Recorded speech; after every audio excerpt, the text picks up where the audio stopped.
Halal sustenance is not just food for the body, it is nourishment for the soul, light for the heart, and a source of divine wisdom. This is a powerful and unforgettable incident from the life of Imam Ahmad bin Hanbal, rahimahullah. Once, Imam al-Shafi'i, rahimahullah, wrote a letter to his beloved student, Imam Ahmad bin Hanbal, rahimahullah, saying, "It has been a long time since you last visited me. My heart longs to see you again."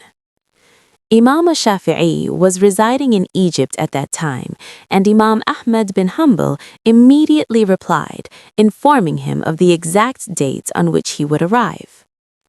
When Imam al-Shafi'i received the reply, he informed his family, his students, fellow scholars, and close companions. Special arrangements were made for a grand welcome. Imam al-Shafi'i told everyone, "Although he is my student, he is a great imam. Allah has granted him an extraordinary rank." On the day of arrival, Imam al-Shafi'i went outside the city with scholars and students to receive him. Even the ruler of Egypt, along with his ministers and nobles, joined the reception. When Imam Ahmad bin Hanbal arrived, he was welcomed with great honor and respect and taken to Imam al-Shafi'i's home, where an excellent meal was prepared. In those times, righteous scholars usually ate very little, but when Imam Ahmad bin Hanbal sat at the table, he ate for a long time, as if he had been hungry for days. Everyone else finished eating, but he continued. People were surprised. Quiet whispers began. "This is the great saint Imam al-Shafi'i praised so highly?" At night, a room was prepared for him. A prayer mat, miswak, and water were placed, assuming he would wake up for a tahajjud. In that era, even common people prayed tahajjud regularly.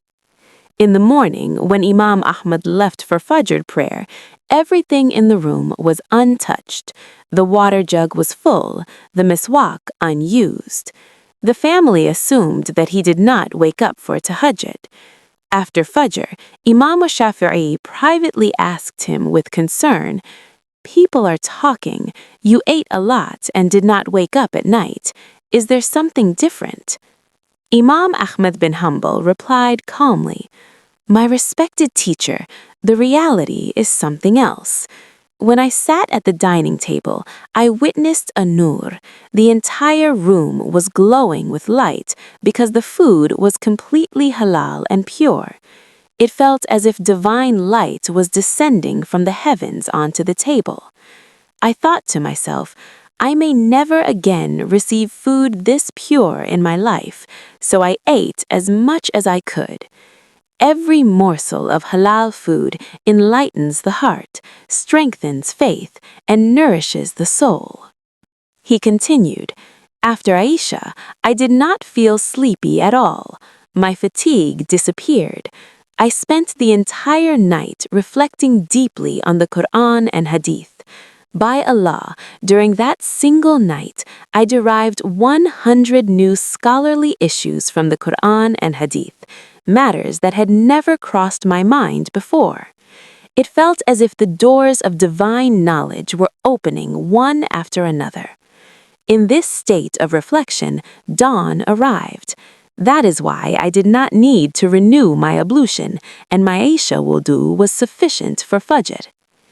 Hearing this, Imam al-Shafi'i turned to his family and said, "You doubted his rank.